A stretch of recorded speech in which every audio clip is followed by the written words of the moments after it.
குழம்பிய குட்டையில் மீன் பிடித்தல்.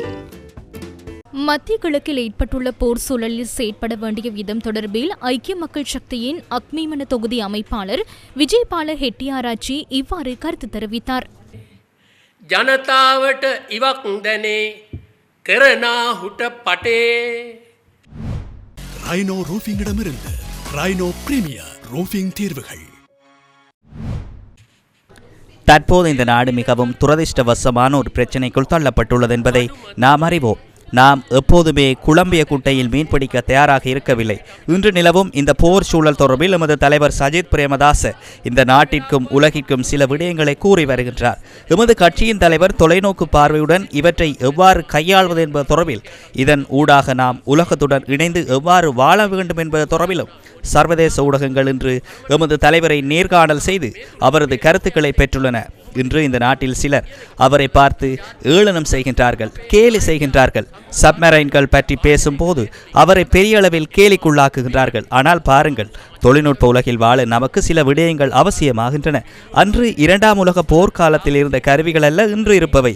இன்று அணு ஆயுத தாக்குதல்கள், அதே போன்று பல்வேறு நவீன உபகரணங்களுடன் நாடுகள் செயற்படும் போது ஒரு நாளைக்கு செலவாகும் அள்ளுகின்ற வளங்களை பார்க்கும்போது உலகை கட்டியெழுப்புவது என்பது மிகவும் கவலைக்குரிய விடயமாக உள்ளது.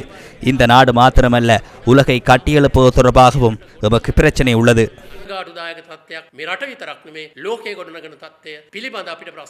ஈரான் கப்பல் தாக்குதலுக்கு உள்ளானமை தொடர்பில் சஜித் பிரேமதாசு பாராளுமன்றத்தில் அண்மையில் இவ்வாறு கருத்து தெரிவித்திருந்தார். எமது நாட்டின் கடற்கரையிலிருந்து 40 கடல் மைல்களுக்கு அருகில் சப்மரின் வரும்போது அதை கண்டறிவதற்கு நம்மிடம் சர்ஃபேஸ் ரேடார் இல்லையா, சொனார் பாய்ஸ் இல்லையா, அண்டர் வாட்டர் சொனார் இல்லையா, டவுட் சோனார் இல்லையா, சேட்டலைட் சர்வலைன்ஸ் இல்லையா? எங்களுக்கு கூறுங்கள் பார்ப்போம். இங்கே வந்த அந்த சப்மரின் என்பது பெலஸ்டிக் மிசைல் சப்மரினா அல்லது ஒஹியோ கிளாஸ் சப்மரினா அல்லது கைடட் மிசைல் சப்மரினா? இது தொடர்பில் பாராளுமன்றத்தில் அறிக்கையொன்றை சமர்ப்பியுங்கள். அது லாஸ் ஏஞ்சல் கிளாஸ் சப்மரினா, வெர்ஜீனியா கிளாஸ் சப்மரினா? இப்போது தேசிய பாதுகாப்புக்கு பிரச்சனை இல்லை என்றால், நாட்டில் அவசரகால சட்டம் முழுமையாக அமுலில் இருக்கிறது என்றால், தேசிய பாதுகாப்பு உறுதிப்படுத்தப்பட்டு எந்த பிரச்சனையும் இல்லை என்றால், அந்த தாக்குதல் நடத்திய நீர்மூழ்கி கப்பல் எது என்பதை நாட்டுக்கு முன்வையுங்கள். அவை பற்றி உங்களுக்கு அறிவோ அல்லது புரிதலோ இல்லை.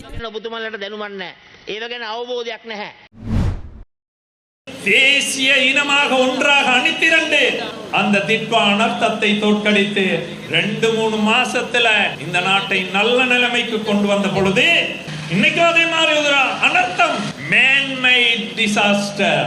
பங்களாதேஷ், பாகிஸ்தான் போன்ற அனைத்து நாடுகள் மட்டுமல்ல, மத்திய கிழக்கு நாடுகளில் எல்லா செயல்பாடுகளும் இசம்பித்தம் அடைந்த நிலைமையில் இலங்கைக்கும் அதிலிருந்து உலக பொருளாதார நெருக்கடியிலிருந்து தப்ப முடியாத ஒரு சூழல்.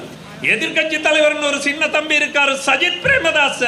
அவர் இருக்கிற இன்னொருத்தர், மக்களுடைய செல்வாக்கும் இல்லை.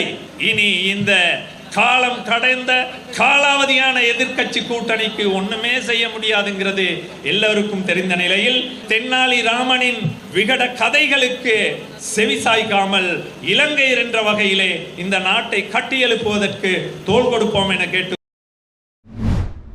இப்பொழுது பார்த்தால் எதிர்கட்சிகளை பொறுத்தவரையிலே இந்த யுத்தம் நடைபெற்றுக் கொண்டிருக்கும் இதனை பாவித்துக் கொண்டு அரசாங்கத்தை வீழ்த்துவதற்கு முயற்சிக்கிறார்கள். இந்த தருணத்திலே எதிர்கட்சி அரசாங்கத்துடன் இணைந்து எதிர்காலத்திலே எமக்கு வரப்போகும் பாரிய பிரச்சனைகளுக்கு எப்படி முகம் கொடுக்க வேண்டும் என்று எதிர்கட்சிகள் இணைந்து செயல்பட வேண்டும். இந்தியா போன்ற நாடுகளும், பங்களாதேஷ் போன்ற நாடுகள், பாகிஸ்தான், நேபாளம் போன்றவர்கள் ஆளும் அரசாங்கத்துடன் இணைந்து கொண்டு இந்த பிரச்சனையிலிருந்து வெளியே எப்படி வருவது என்பதை பற்றி சிந்தித்துக் கொண்டிருக்கும் வேளையிலே, எங்கள் நாட்டை பொறுத்தவரையிலே இந்த எரிபொருள் விலை அதிகரித்ததை காரணமாக காட்டிக்கொண்டு இந்த யுத்த காலகட்டத்திலே அரசாங்கத்துக்கு எதிரான செயல்பாடுகளை முன்னெடுத்துக் கொண்டிருக்கிறார்கள். இது தவிர்க்கப்பட வேண்டும்.